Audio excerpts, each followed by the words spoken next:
Seri 3 Pedang Kayu Harum. Dewi Maut. Cerita, Ho Ping Hu. Audiobook, novel silat. Bab 23. Kemudian dia melihat munculnya 3 orang murid Bu Tongpai. Sikap mereka amat mengagumkan hatinya dan kembali dia terheran-heran menyaksikan sikap 3 orang muda Bu Tongpai yang gagah perkasa itu. Bagaimana di dunia ini terdapat orang-orang muda yang demikian gagah perkasa, demikian berani menentang kejahatan dan demikian bersih hatinya sehingga tidak terjatuh oleh rayuan dan tidak tunduk oleh ancaman maut? Tentu saja In Hong tidak tahu bahwa dunia Kangou mempunyai banyak orang-orang gagah perkasa, seperti banyaknya pula terdapat orang-orang sesat, golongan hitam yang di dalam hidupnya hanya mengutamakan pengejaran kesenangan bagi diri sendiri sehingga untuk memperoleh kesenangan itu, mereka suka melakukan apapun juga. Perbuatan kejam dan cabul yang bagaimanapun dengan mengandalkan kepandaian mereka. Dan sejak kecil In Hong hanya berdekatan dengan orang-orang sesat, dengan wanita-wanita pembenci kaum pria. Belum pernah dia berdekatan dengan pendekar, maka sekarang, begitu melihat sikap orang-orang yang berjiwa pendekar, dia menjadi terheran-heran, terkejut, dan kagum bukan main. Karena rasa kagum inilah maka tergerak hatinya untuk menolong 3 orang murid Bu Tongpai itu. Andai kata hatinya tidak digerakkan oleh kegagahan mereka, tentu perasaan hatinya yang dingin itu akan membuat dia menutup mata dan tidak memperdulikan urusan orang lain. Kini mulai terbuka hatinya bahwa tidak semua pria jahat, cabul dan khianat, seperti yang dia selalu mendengar dari mulut gurunya, dan dari semua anggota Giok Hong Pang. Dia turun tangan membebaskan 3 orang murid Bu Tongpai itu dan membawa mereka lari ke sebuah hutan di bawah lembah bunga merah, di mana mereka bersembunyi ke dalam sebuah kuil tua sambil merawat luka mereka.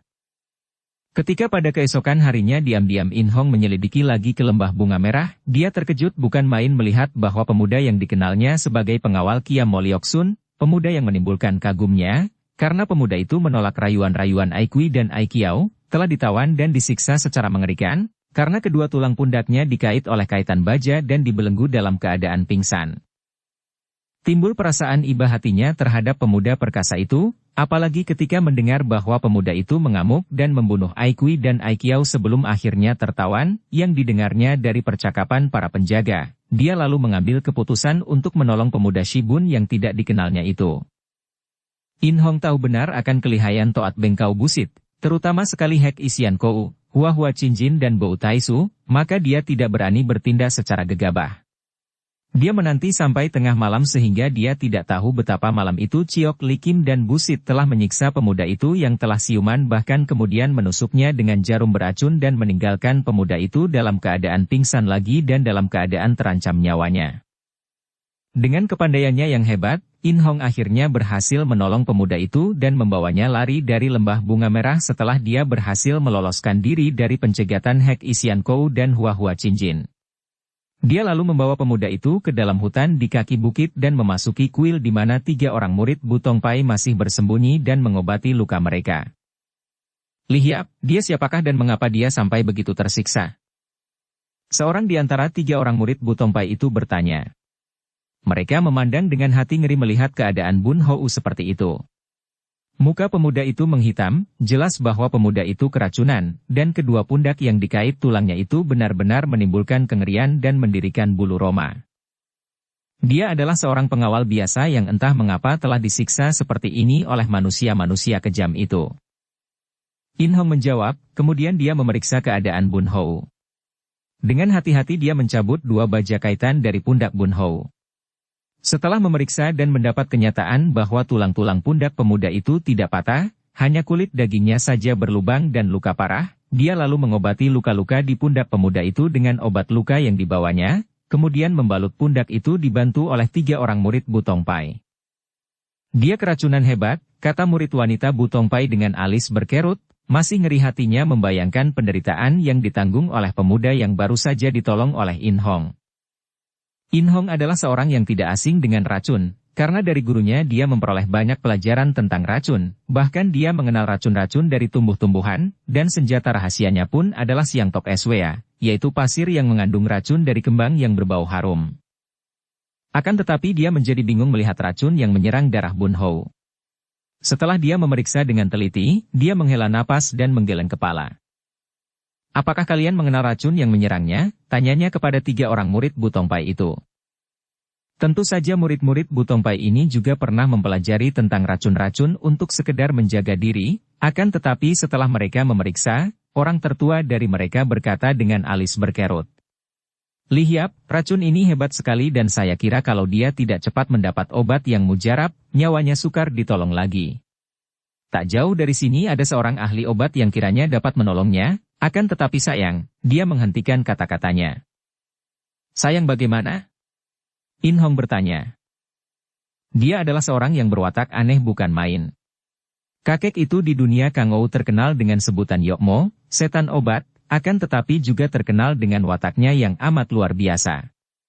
Maka sedikit sekali harapan apakah dia akan mau mengobati orang ini. Luar biasa bagaimana? Harap kau jelaskan. In Hong mendesak. Hampir semua tokoh Kangou mengenal Yokmo ini, sungguh pun tidak ada yang tahu siapa namanya. Dia selalu mengobati orang-orang sakit dan orang-orang yang tergigit binatang berbisa apapun juga, dengan cepat dapat disembuhkannya secara luar biasa. Bahkan ada orang yang tergigit ular yang paling berbisa, yang kabarnya tidak ada obatnya, dapat pula dia obati, dan ada orang bilang bahwa setan obat itu pernah menyombongkan diri, mengatakan bahwa tidak ada gigitan binatang berbisa di dunia ini yang tidak dapat dia sembuhkan. Kalau begitu, dialah yang dapat menolong, kata In Hong girang. Menurut pendengaranku ketika para penjaga lembah bunga merah bercakap-cakap, racun yang dimasukkan ke tubuh pemuda ini adalah racun dari kelabang hitam. Akan tetapi, apakah kesulitannya bagi setan obat untuk mengobati dia ini? Dia mau mengobati segala macam penyakit tanpa menerima bayaran sama sekali, akan tetapi dia paling benci kepada ahli-ahli silat dan dia tidak pernah mau mengobati orang-orang yang terluka dalam pertempuran. Itulah kesukarannya, Li Hiap. Di mana dia? Dia tinggal di puncak gunung tak jauh dari sini, di puncak gunung Cemara di barat itu. Murid Bu Tongpai itu menuding ke barat. Kalau begitu, biar aku mengunjunginya ke sana. Menurut percakapan para penjaga tadi, orang ini hanya dapat hidup 3 hari 3 malam saja, maka harus cepat mendapatkan obat. Harap kalian suka menjaganya selama aku pergi. Baik, Li Hiap. Engkau sudah begitu baik kepada kami, sudah menyelamatkan nyawa kami tanpa pamrih, bahkan memperkenalkan nama pun Li Hiap tidak mau. Sekarang Li Hiap menolong seorang lain yang tidak Li Hiap kenal, hendak mencarikan obat menghadapi Yokmo, sungguh membuat hati kami kagum bukan main. Tentu saja kami suka membantu Li Hiap untuk menjaga saudara ini. In Hong tersenyum dan sekali berkelebat lenyaplah dia dari hadapan 3 orang murid Bu Tongpai itu. Mereka saling pandang dan menarik napas panjang. Selama hidup, mereka belum pernah bertemu dengan seorang pendekar wanita seperti penolong mereka itu. Dan mereka menyesal sekali mengapa penolong mereka itu merahasiakan namanya dan tidak mau mengaku walaupun mereka tanya berkali-kali. Gunung itu penuh dengan hutan yang mengandung pohon-pohon lengkap dan subur, akan tetapi sungguh mengherankan, di puncaknya hanya ditumbuhi pohon-pohon cemara belaka. Oleh karena itu maka puncak itu disebut Puncak Gunung Cemara, sebuah gunung yang tidak berapa tinggi akan tetapi lerengnya penuh dengan hutan lebat. Sebuah rumah gubuk kecil terdapat di puncak di antara pohon-pohon cemara yang tinggi, seperti berlindung di bawah pohon-pohon itu, atapnya sudah penuh dengan batang-batang daun cemara yang tebal menutupi atap rumah gubuk. Tanah di sekitar tempat itu pun sudah tertutup batang daun cemara sehingga kalau orang duduk di atasnya, terasa enak dan empuk pula, bersih tidak becek walaupun di waktu hujan. Kakek itu pakaiannya biasa saja, seperti pakaian seorang petani. Dia sudah tua sekali, tentu sudah ada 70 tahun usianya, namun wajahnya masih segar dengan kulit kemerahan dan tidak nampak keriput seperti wajah orang-orang muda, sungguh pun semua rambut, jenggot dan kumisnya telah putih semua. Pada pagi hari itu, kakek ini sedang mengeluarkan banyak tampah-tampah untuk menjemur rempah-rempah dan bahan-bahan obat di bawah sinar matahari pagi. Pekerjaan ini dilakukannya dengan penuh kesungguhan, penuh perhatian dan dengan wajah gembira ria. Berbahagialah orang yang melakukan segala sesuatu dalam hidup ini dengan perasaan kasih di hatinya. Dan pekerjaan apapun yang dilakukan orang, perbuatan apapun yang dilakukannya, apabila berdasarkan cinta kasih, maka perbuatan itu tentu benar adanya. Sayang sekali bahwa kita pada umumnya sudah tidak lagi mengenal cinta kasih dalam segala perbuatan kita. Perbuatan kita selalu didorong oleh kepentingan diri pribadi lahir batin, demi keuntungan, demi kesenangan, demi kebencian, iri hati, pamrih dan lain-lainnya. Kalau saja kita dapat melakukan pekerjaan kita dengan cinta kasih di hati, bukan demi penghasilannya. Kalau saja kita dapat melakukan segala sesuatu dengan kasih di hati, betapa akan indahnya hidup ini, betapa akan bahagianya hidup ini. Bagi kakek tua renta itu, pada saat dia menjemur rempah-rempah itu, tidak ada apa-apa lagi di dunia ini, tidak ada persoalan, tidak ada pemikiran, tidak ada apa yang disebut waktu, bahkan dia tidak ingat lagi akan dirinya sendiri. Sinar matahari pagi, hembusan angin pegunungan, kicau burung, keharuman daun cemara dan rempah-rempah yang dijemurnya, pergerakan jari-jari tangannya yang mengatur akar-akaran dan daun-daunan yang dijemur di atas tampah-tampah, semua itu sudah serasi, sudah selaras, merupakan suatu kesatuan yang tidak terpisah-pisahkan, merupakan bagian dari keadaan, dari kehidupan, dari cinta kasih. Tanpa disadarinya, terdengar dendang disenandungkan dari mulut kakek yang sudah ompong itu, seolah-olah dia mengikuti irama yang terdengar oleh telinganya, entah dari mana, seperti terbawa oleh angin yang semilir. Akan tetapi, keheningan yang suci itu segera terganggu dengan munculnya seorang gadis cantik jelita yang membawa sebatang pedang di punggungnya. Gadis ini bukan lain adalah Yap In Hong. Melihat kakek tua renta ini menjemur obat-obat di depan gubuknya, membiarkan tampah-tampah berisi obat-obat itu ditimpa sinar-sinar matahari yang menerobos turun melalui celah-celah daun cemara, In Hong berhenti sejenak, memandang penuh perhatian lalu menengok ke kanan kiri. Tidak nampak orang lain di tempat itu.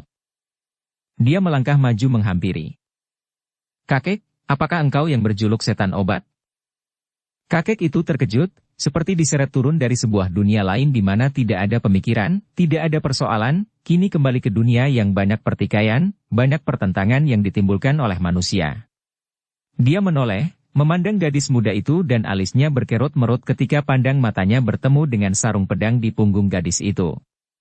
Dia lalu menunduk kembali, mengatur akar-akaran dan daun-daunan obat di atas tampah seolah-olah tidak terjadi sesuatu, akan tetapi kini lenyaplah seri di wajahnya, lenyaplah senandungnya. In Hong sudah diberitahu oleh murid-murid Butongpai akan keanehan watak kakek ini, maka dia tidak menjadi marah melihat betapa kakek itu seolah-olah tidak mengacuhkannya sama sekali. "Yokmo," dia berkata sambil melangkah maju dan menghadapi kakek itu. "Aku Yap In Hong, datang untuk mohon pertolonganmu memberi obat untuk seorang yang telah terluka hebat oleh racun kelabang hitam." Dukung channel Novel Silat dengan subscribe, follow, like, komen dan share. Setelah mengulang kata-katanya sampai 3 kali dengan suara sabar, akhirnya kakek itu mengangkat muka memandang dan In Hong terkejut melihat betapa kakek tua renta ini selain berwajah segar dan muda, juga memiliki sepasang mata yang bersinar jernih seperti mata kanak-kanak. "Wanita muda, apakah kau datang untuk membunuh orang?" tiba-tiba kakek itu bertanya dengan suara lantang. Tentu saja In Hong terkejut dan terheran mendengar pertanyaan ini. Dia cepat menggeleng kepala. "Kalau begitu, mengapa engkau datang membawa-bawa sebatang pedang? Untuk apa lagi orang membawa-bawa pedang kalau tidak ada niat terkandung di hati untuk menyerang dan membunuh orang lain?" In Hong makin terkejut. Biarpun dia sudah mendengar bahwa kakek ini seorang aneh, akan tetapi dia tidak menyangka akan diserang dengan kata-kata seperti itu. Akan tetapi dia tidak menjadi gugup dan cepat menjawab. "Kakek yang baik, setiap orang yang melakukan perjalanan, apalagi kalau dia mengerti ilmu silat, tentu membawa sebatang senjata." "Apa anehnya hal itu?" "Membawa senjata bukan berarti hendak menyerang orang." Semua orang yang membawa senjata, mana ada yang baik iktikadnya? Senjata adalah alat untuk membunuh, siapa yang membawanya berarti sudah siap untuk menyerang dan membunuh orang lain. Setiap orang manusia mesti mati, mengapa kalian ini orang-orang yang haus darah tidak membiarkan semua orang mati seperti semestinya dan wajar, akan tetapi menuruti nafsu untuk saling membunuh? Engkau yang mempunyai hati kejam, yang selalu membawa pedang dan setiap saat siap membunuh orang lain, sekarang tidak malu datang kepadaku minta obat untuk menyelamatkan nyawa orang? Bukankah sudah menjadi kesenanganmu melihat orang mati?" In Hong mengerutkan alisnya. Sungguh berabe menghadapi orang seperti ini, pikirnya. Kakek yang aneh, senjata tajam belum tentu untuk menyerang dan membunuh orang, aku membawanya untuk menjaga diri dari ancaman bahaya. Coba saja kau pikir, kalau aku melakukan perjalanan seorang diri, lalu muncul seekor binatang buas yang menyerangku, bagaimana aku harus membela diri? Bahkan harimau pun mempunyai taring, ular mempunyai racun, semua binatang mempunyai senjata untuk membela diri, mengapa manusia tidak? Binatang tidak akan menyerang manusia kalau tidak diganggu atau lapar. Binatang merupakan makhluk yang lebih baik daripada manusia. Manusia adalah makhluk paling jahat dan kejam di permukaan bumi ini. Tidak ada binatang yang membunuh untuk kesenangan, atau membunuh karena permusuhan dan kebencian. Binatang membunuh untuk dapat hidup, membunuh karena dorongan perut lapar. Akan tetapi manusia membunuh apa saja di dunia ini untuk mencari kesenangan, bahkan membunuh sesama manusia untuk mencari kesenangan dalam kemenangan, membunuh karena permusuhan dan kebencian. Hah! Akan tetapi, Yokmo, aku tidak akan sembarangan memusuhi orang, tidak sembarangan membenci orang, apalagi tidak akan sembarangan menyerang atau membunuh orang lain. Semua itu tentu ada sebab-sebabnya. Seperti sekarang ini, aku sama sekali tidak mempunyai niat membunuh siapapun juga, bahkan kedatanganku ingin minta bantuanmu agar kau suka memberi obat kepada seorang yang menjadi korban kejahatan manusia lain yang amat jahat. Tentu saja keadaan ini bisa berubah sama sekali. Andai kata engkau lalu tiba-tiba menyerang dan hendak mencelakakan aku, tentu saja aku akan membela diri dan mungkin membunuhmu dalam pertempuran. Jadi, menyerang, membenci, memusuhi atau membunuh sekalipun tentu ada sebab-sebab yang mendorongnya, bukan semata-mata manusia adalah makhluk yang suka membunuh. Memang ada manusia yang tidak suka sama sekali untuk membunuh, baik dengan alasan apapun juga. Akan tetapi engkau termasuk manusia yang suka membunuh, dan hal ini dibuktikan dengan adanya pedang di punggungmu. Dan manusia tukang bunuh seperti engkau ini datang untuk minta bantuan kepadaku? Aku tidak sudi. Merah wajah In Hong. Hatinya mulai marah. Kakek ini kasar dan sombong, pikirnya. Orang tua, melihat sikapmu ini, andai kata aku sendiri yang terluka dan terancam maut, aku pun tidak akan sudi minta pertolongan kepadamu. Akan tetapi yang terluka adalah orang lain, dan dia menjadi korban dari kejahatan manusia iblis, dia dilukai dengan jarum yang mengandung racun kelabang hitam, kalau tidak mendapatkan obat yang mujarab, dalam waktu 3 hari 3 malam tentu mati. Orang yang terluka itu tentu seorang tukang bunuh pula. Tidak. Biarkan dia mampus, sesuai dengan kesukaannya membunuh manusia lain, aku tidak sudi menolongnya. Hahaha. Tidak mau menolong orang yang terancam maut, bukankah seorang pembunuh pula?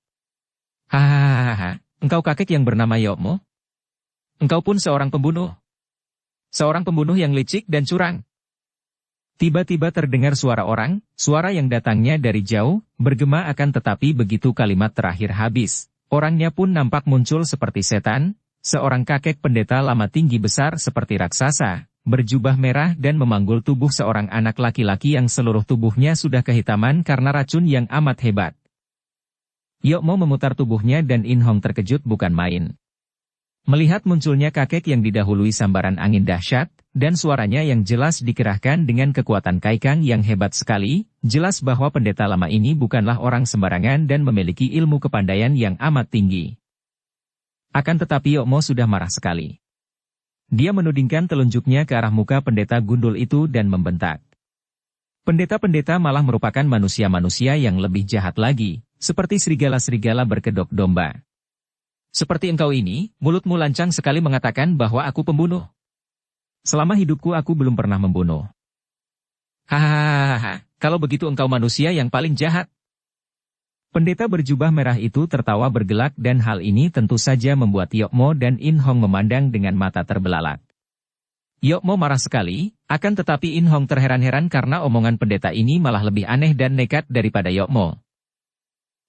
Huesio sesat. Jangan bicara sembarangan kau. Aku melihat engkau membawa anak laki-laki yang terkena racun hebat, tentu engkau pun tukang berkelahi dan tukang bermusuhan dengan manusia lain. Aku tidak bisa berhubungan dengan orang-orang macam engkau. Hahaha, Yokmo, membunuh dan membunuh ada dua macam. Ada membunuh yang baik dan membunuh yang tidak baik. Kau harus obati muridku ini. Tidak, aku tidak sudi. Kakek gundul itu melepaskan tubuh anak yang kehitaman itu ke atas tanah.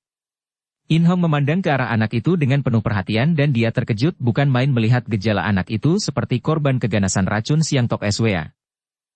Dugaannya memang betul karena anak itu adalah Lie Seng yang menjadi korban Siang Tok Swa gurunya, yaitu Yobi Kiok, dan kakek gundul itu bukan lain adalah Kok Beng Lama.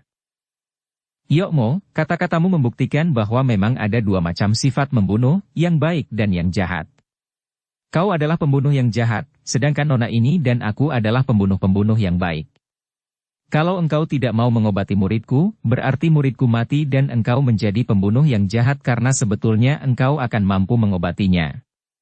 Kalau engkau tidak mau, aku akan membunuhmu dan aku adalah pembunuh yang baik karena manusia seperti engkau sudah sepatutnya dibunuh agar tidak membunuh orang-orang lain seperti sekarang. Hahaha. In Hong menjadi bingung. Kata-kata kakek gundul ini tidak karuan dan melihat sinar matanya, kakek gundul ini seperti orang yang tidak waras otaknya. Akan tetapi, anehnya, ucapan itu membuat Yokmo termenung-menung dan meraba-raba jenggotnya yang sudah putih semua, lalu dia menjatuhkan diri duduk di atas bangku, bengong melamun dan mulutnya berkali-kali mengeluarkan kata-kata lirih. Aku pembunuh? Benarkah aku pembunuh? Pembunuh? Hahaha. Kau pembunuh licik dan curang. Aku selalu membunuh orang lain dengan adil, memberi kesempatan kepadanya untuk membela diri. Akan tetapi engkau membunuh orang tanpa memberi kesempatan orang itu membela diri. Lihat, kau sedang membunuh muridku itu, nah, bukankah engkau pembunuh yang curang dan licik? Biar aku menunggu di sini melihat bagaimana engkau membunuhnya dengan kejam, setelah itu, aku akan membunuhmu dengan adil, memberi kau kesempatan untuk membela dirimu. Mata Yokmo tertutup seperti orang bingung. Kemudian dia menarik napas panjang. Huisyo Lama, baru sekarang aku dapat melihat kebenaran omonganmu. Aku pun pembunuh. Benar. Entah sudah berapa banyaknya orang yang kubunuh, mereka yang kutolak untuk diobati sehingga mereka itu mati karena luka-luka mereka. Padahal kalau aku mengobati mereka, mereka itu tentu sembuh dan belum mati. Aku pembunuh dan aku melihat ini karena ucapan seorang pendeta lama gendeng. Kakek itu menepuk dahinya dan menggeleng kepalanya. Lama, engkau menderita tekanan batin hebat sehingga otakmu tergoncang dan tidak waras, namun engkau yang gendeng, masih mampu mengucapkan kata-kata yang menyadarkan aku. Engkau benar. Bunuh-membunuh timbul karena perbedaan perasaan antara cinta dan benci, karena memilih-milih, yang menguntungkan menjadi sahabat yang merugikan menjadi musuh, dibenci dan dibunuh. Kalau dalam mengobati orang aku juga membeda-bedakan, memilih-milih, apa bedanya dengan kalian yang membawa-bawa senjata? Lama, majulah, engkau menderita tekanan batin hebat, akan tetapi aku bukanlah Yokmo kalau tidak mampu menyembuhkanmu. Hahaha, kakek gila. Engkau selain pembunuh jahat juga gila. Aku datang membawa muridku untuk kau obati, bukan aku. Mau atau tidak engkau harus mengobati muridku ini. Yokmo menoleh ke arah Lie Seng. Dia terkena racun jahat pula, dan untuk menyembuhkannya membutuhkan waktu panjang, sedikitnya 2 pekan perawatan yang teliti. Kakek Yokmo. In Hong berseru dengan hati khawatir. Setelah kini ahli obat itu mau mengobati orang, kalau harus menanti sampai 2 pekan, pemuda yang ditolongnya itu keburu mati. Aku adalah orang yang datang lebih dulu, karena itu sudah sepatutnya dan seadilnya kalau engkau lebih dulu memberi obat kepadaku. Hei! Kok Beng Lama meloncat dan berdiri di depan In Hong, matanya terbelalak marah. Engkau ini bayi kemarin sore berani hendak mendahului aku? Hahaha, aku lahir puluhan tahun lebih dulu daripada kau, maka harus aku yang lebih dulu mendapat giliran pertolongan Yokmo.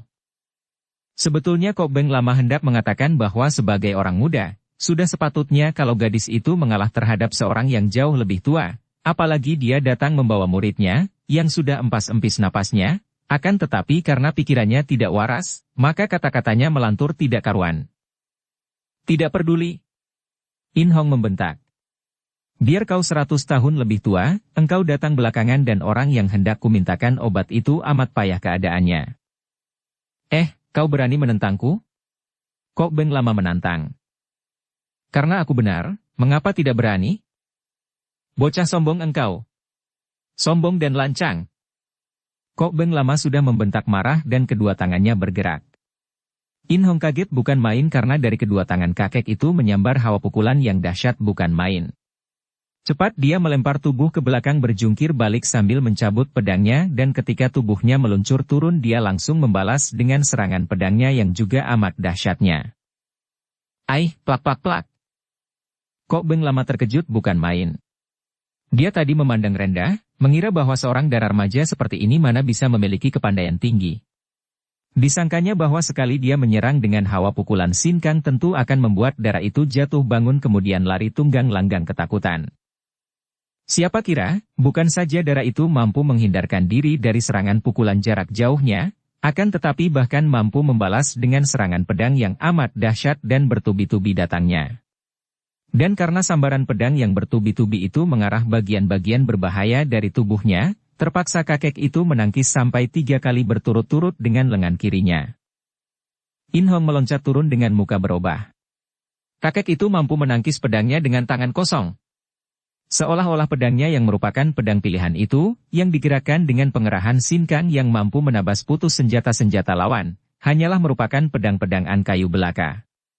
Dia makin yakin bahwa kakek ini memang benar-benar hebat, lawan terhebat yang pernah dihadapinya semenjak dia memasuki dunia ramai. Akan tetapi, bukan watak In Hong untuk merasa jerih menghadapi lawan tangguh. Dia mengeluarkan teriakan melengking dan tubuhnya mencelat ke depan. Seperti seekor burung walet saja cepatnya dia menerjang kakek itu dan pedangnya bergulung-gulung menjadi sinar berkilauan menyilaukan mata. Timbul kegembiraan hati Kok Beng Lama dan dia melayani In Hong dengan tangkisan-tangkisan kedua lengannya dan membalas dengan totokan-totokan jari tangannya yang lihai. Wah wah wah, jangan berkelahi. Jangan bertempur di sini. Celaka. Kalian manusia-manusia celaka, jangan mengotori tempatku dengan pertempuran. Hei, bocah perempuan, jangan ugal-ugalan kau. Simpan kembali pedangmu. Yokmo berteriak-teriak dan menggerak-gerakkan kedua lengannya. Dan kau lama gila, hentikan perkelahian itu. Akan tetapi, seorang dara berhati sekeras baja seperti In Hong, mana mau berhenti setelah ada orang menentang dan menantangnya. Dan Kok Beng Lama, sebelum otaknya agak miring pun sudah berwatak aneh sekali, suka berkelahi. Sekarang setelah otaknya tidak waras, tentu saja kegemarannya itu timbul kembali, dan dia melayani In Hong sambil tertawa-tawa dan memuji-muji dengan suara keheranan. Bagus.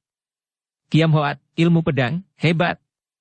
Akan tetapi engkau tidak akan mampu mengalahkan aku, bocah. Hahaha. Memang benar teriakannya ini. Betapapun In Hong mengamuk dan menggerakkan senjatanya secara hebat, sama sekali pedangnya tidak pernah dapat melukai lawannya. Dia sudah mengerahkan ginkangnya sehingga tubuhnya berkelebat tidak tampak lagi, yang kelihatan hanya bayangannya, namun kecepatannya itu sia-sia belaka terhadap kakek ini yang selalu dapat mengikutinya. Juga pengerahan singkangnya tidak ada gunanya karena dia memang jauh kalah kuat. Yang membuat In Hong terheran-heran adalah kekuatan tangan kakek itu yang mampu menangkis pedangnya dan setiap kali kakek itu mendorong dengan pengerahan tenaga singkang, dia pasti terhuyung-huyung ke belakang. Bagus, masih begini muda sudah amat lihai, hahaha. Akan tetapi kalau tidak diberi rasa, kau akan tetap sombong. Plak-plak des. Tubuh In Hong terlempar dan bergulingan. Akan tetapi dara itu biarpun terkejut sekali karena terdorong oleh tamparan yang amat dahsyat, sudah mencelat bangkit kembali dan menyerang makin nekat. Plak-plak-plak des. Kembali dia terlempar dan roboh, sekali ini lebih keras, terbanting sampai kepalanya menjadi pening.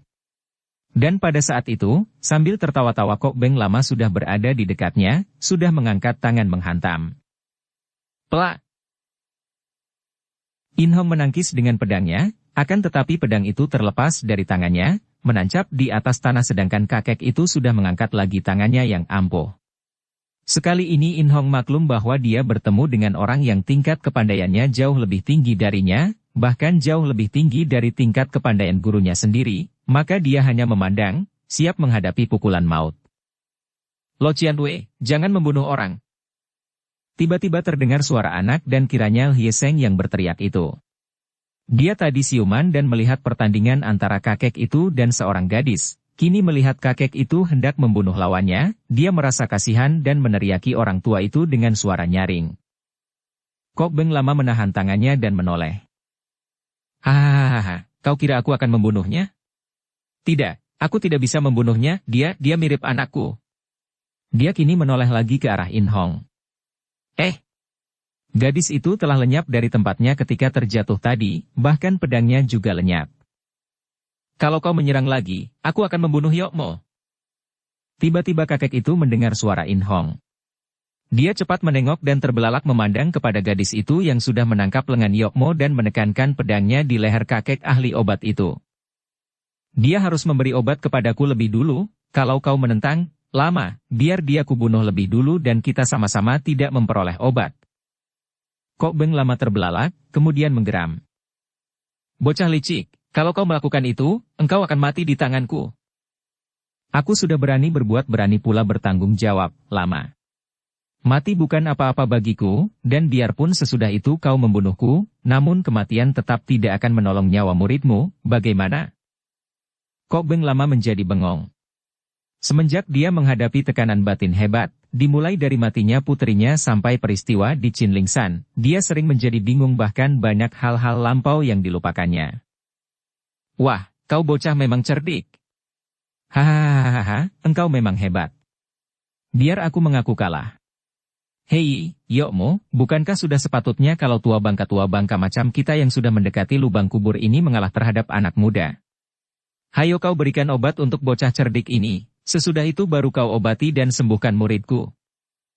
In Hong maklum bahwa seorang seperti pendeta lama yang memiliki kelihayan hebat itu, biarpun wataknya aneh dan seperti orang gila, namun sudah tentu tidak sudi menarik omongannya kembali, mempunyai keangkuhan besar dan tinggi hati, maka dia pun menarik kembali pedangnya dari leher Yokmo. Kakek ini menghela napas panjang dan mengomel. Kekerasan. Di mana-mana manusia mempergunakan kekerasan. In Hong tidak membuang-buang waktu lagi, segera dia menceritakan keadaan Bun Hou kepada kakek itu, menceritakan betapa pemuda itu ditusuk dengan jarum yang mengandung racun kelabang hitam, menceritakan dengan jelas di bagian mana yang ditusuk dan gejala-gejala apa yang nampak pada tubuh pemuda itu. Yokmo mengomel lagi. Biar di dalam dongeng tentang neraka sekalipun, belum tentu ada iblis penyiksa di neraka yang sekejam itu. Jalan darah Tiong Chuhiat ditengkuk ditusuknya, hal itu berarti bahwa si korban paling lama dapat hidup 3 hari saja. Tusukan di jalan darah itu pun mendatangkan siksaan luar biasa, seluruh tubuhnya akan terasa gatal-gatal di sebelah dalam seperti digigiti ribuan ekor semut. Kalau pemuda itu masih dapat bertahan, sungguh amat luar biasa. 2 tulang pundaknya juga dikait dengan baja kaitan, Yokmo. In Hong menceritakan lagi dengan nada suara bangga. Heran dia mengapa dia berbangga hati karena pemuda itu demikian tahan derita. Untung engkau datang kepadaku, Nona. Bukan karena aku pandai mengobatinya, melainkan karena kebetulan sekali aku ada menyimpan obat yang mujarab untuk melawan racun kelabang hitam. Andai kata aku tidak menyimpan obat itu, biar aku sendiri tidak mungkin dapat menolongnya, karena mencari obat itu harus di tempat asal kelabang hitam itu sendiri, yaitu tahi kelabang hitam yang menjadi bahan bakunya. Dan binatang seperti itu jarang sekali muncul di permukaan bumi, selalu bersembunyi di dalam tanah. Kakek tua renta itu lalu masuk ke dalam gubuknya dan keluar lagi membawa beberapa butir obat pulung, semacam pel kasar yang berwarna hitam. Ini ada 9 butir pel, sehari beri dia 3 kali, setiap kali sebutir dan dalam waktu 3 hari. Setelah pel ini habis, aku tanggung dia sembuh kembali. In Hong girang bukan main dan cepat menerima bungkusan pel itu, menjura dan menghaturkan terima kasih. Harap engkau sudi memaafkan kekasaranku tadi, Lo Qianwei, dan saya menghaturkan banyak terima kasih atas pertolonganmu. Hahaha, palsunya. Sebelum diberi marah-marah dan mengancam, sesudah diberi merendah dan berterima kasih. Itulah manusia. Kok Beng Lama tertawa bergelak dan In Hong memandang dengan muka berubah merah. Betapapun kasarnya pendeta lama itu, kata-katanya amat jitu menancap di ulu hatinya dan dia merasa malu kalau mengingat akan sikapnya sendiri tadi. Dia tidak segera pergi karena dia ingin melihat bagaimana Yokmo akan menyembuhkan anak itu, yang dia yakin pasti terluka oleh serangan Siang Tok Swea. Hayo kau obati muridku, Yokmo. Jangan sampai aku harus mengancammu seperti yang dilakukan bocah liar itu. Kok Beng Lama berteriak. Tanpa menjawab akan tetapi dengan mulut bersungut-sungut karena baru sekali ini selama hidupnya dia dipaksa orang untuk mengobati, Yokmo menghampiri tubuh anak itu dan berlutut, membuka bajunya, mencium dekat dada Lieseng dan memeriksa denyut nadinya yang lemah. Lieseng yang sudah siuman itu masih rebah dengan lemah, hanya matanya yang lebar itu memandang dan melirik kemana-mana. Tepat seperti dugaanku. Dia terkena racun yang jahat, racun kembang yang berbau harum. Racun harum dipergunakan untuk melukai seorang bocah sekecil ini. Betapa kejamnya manusia di dunia ini. Memang kejam sekali iblis betina itu. Kok Beng Lama berteriak. Tidak mampu melawan aku, dia melukai muridku. Awas dia, kalau lain kali bertemu dengannya, akan kupukul pecah kepalanya. Makin tidak senang hati Yokmo mendengar ancaman itu, dia tidak memperdulikan dan memeriksa lagi tubuh Lieseng lalu berkata. Tentu saja aku sanggup menyembuhkannya, akan tetapi dia harus dirawat di sini sedikitnya 2 pekan. Racun yang menjalar di tubuhnya ini halus dan lembut akan tetapi cukup mematikan dan untuk membersihkannya sama sekali membutuhkan waktu lama. Pendeta lama yang kasar, aku mampu mengobati dia dan kutanggung dalam waktu 3 hari saja dia akan sembuh, tiba-tiba In Hong berkata. Tadinya dia menyangka bahwa anak itu tentu terluka oleh Siang Tok Swea. Ketika dia mendengar teriakan pendeta lama itu bahwa yang melukai anak itu adalah seorang iblis betina, dia menjadi yakin bahwa tentu gurunya yang melakukan itu. Agaknya gurunya bentrok dengan pendeta ini dan dia tidak akan merasa heran kalau gurunya sampai kewalahan menghadapi pendeta lama yang memang amat hebat ilmu kepandaiannya ini. Di dunia ini, yang pandai mempergunakan Siang Tok Swea hanyalah dia dan gurunya, maka siapa lagi kalau bukan Giok Hong Chuyo Bi Kiok yang melukai seorang anak itu? Dia sendiri merasa penasaran mengapa gurunya mau melukai seorang anak sekecil itu dengan Siang Tok Swea. Perbuatan ini pasti tidak akan dia lakukan, karena hal itu dianggapnya terlalu keji dan curang. Siang Tok Swea adalah pasir beracun yang hanya patut dipergunakan kalau menghadapi pengeroyokan banyak orang atau bertemu dengan lawan tangguh. Akan tetapi sama sekali tidak pantas kalau dipergunakan untuk melukai seorang bocah yang masih begitu kecil dan tentu belum tahu apa-apa. Rasa penasaran inilah yang membuat hatinya tergerak untuk mengobati anak itu dengan obat penawar Siang Tok Swea yang selalu dibawanya bersama pasir beracun itu sendiri. Akan tetapi dia memang seorang dara yang cerdik, tentu saja dia tidak mau mengobati begitu saja. Kok Beng Lama dan Yokmo keduanya terkejut mendengar ini. Kok Beng Lama terkejut bercampur girang, sedangkan Yokmo terkejut dan marah. Bocah sombong engkau. Aku saja baru akan dapat menyembuhkannya dalam waktu 2 pekan atau baiklah, ku perpendek menjadi 10 hari. Dan aku tetap dapat menyembuhkannya dalam waktu 3 hari. Akan ku keluarkan semua ilmuku, aku sanggup menyembuhkannya dalam waktu sepekan. Aku akan bohong kalau mengatakan kurang dari sepekan. Yokmo kembali berseru, penasaran. Dan aku ulangi lagi, paling lama 3 hari obatku pasti akan menyembuhkannya. Paling lama 3 hari, mungkin kurang dari 3 hari. Kok Beng Lama menghampiri In Hong. Nona, benarkah itu? Kau sanggup mengobatinya secepat itu? In Hong mengangguk. Kalau kau pandai mengobati muridku, kenapa kau sendiri datang minta bantuan kepada Yokmo? Luka yang diderita oleh sahabatku dan luka yang diderita muridmu tidak sama, Lama. Dan aku kebetulan mempunyai obat yang paling mujarab untuk mengobati luka muridmu yang terkena racun itu. Racun itu tentu disebabkan oleh Siang Tok Swea, bukan? Yokmo terkejut. Tidak memeriksa sudah mengerti, sungguh hebat dan tepat sekali. Benar, luka itu oleh senjata rahasia pasir yang mengandung racun harum, katanya. Kalau begitu, Nona yang baik, kau obatilah muridku ini dan aku akan berterima kasih sekali kepadamu, kata Kok Beng Lama. Ucapan terima kasih hanya merupakan kata-kata kosong belaka, apa gunanya bagiku, Lama? Sudah sepantasnya kalau orang memberi juga meminta, karena itu, aku mau memberi obat kepada muridmu dengan jaminan bahwa paling lama 3 hari dia pasti sembuh, sebaliknya aku pun ingin meminta sesuatu darimu. Kok Bang Lama tertawa. Hahaha, baru sekali ini aku bertemu dengan bocah secerdik engkau. Baiklah, kau mau minta apa? Karena engkau seorang yang memiliki kesaktian luar biasa, maka aku minta diberi ilmu yang dapat mengalahkan semua ilmuku, termasuk ilmu pedangku. Sepasang mata yang lebar dan besar itu terbelalak. Wah, ilmu silatku banyak sekali macamnya, aku sendiri sampai tidak hafal lagi. Yang mana yang kau minta? Yang mana saja, asal bisa menangkan semua ilmuku. Kau tadi menggunakan kedua lengan kosong untuk menghadapi pedangku, nah, aku mau kau ajarkan ilmu sinkang itu kepadaku. Hahaha, menggunakan tangan kosong menghadapi senjata hanyalah mampu dilakukan orang yang memiliki Tiante Xinjiang. Kau mau minta sinkang istimewa yang khas hanya dimiliki olehku ini? Tidak peduli apa namanya dan bagaimana macamnya, pokoknya aku ingin menukar obatku dengan ilmu Tiante Xinjiang itu. Kalau kau mau, boleh. Kalau tidak, aku mau pergi sekarang. Sahabatku sudah menunggu dan nyawanya tinggal 2 hari lagi. Sambil berkata demikian, dengan lagak, jual malah, In Hong membalikkan tubuhnya dan hendak pergi dari situ. Hei Yit, nanti dulu. Sekali berkelebat Kok Beng lama sudah mencelat dan melampaui tubuh In Hong, tahu-tahu sudah berdiri menghadang, membuat darah itu menjadi makin kagum. Pantas gurunya tidak mampu menandingi Huishio lama ini, memang amat luar biasa kepandaiannya.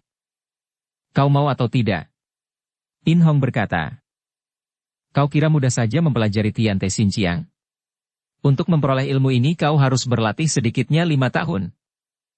Tidak peduli, pendeknya aku ingin memiliki ilmu itu, sekarang juga.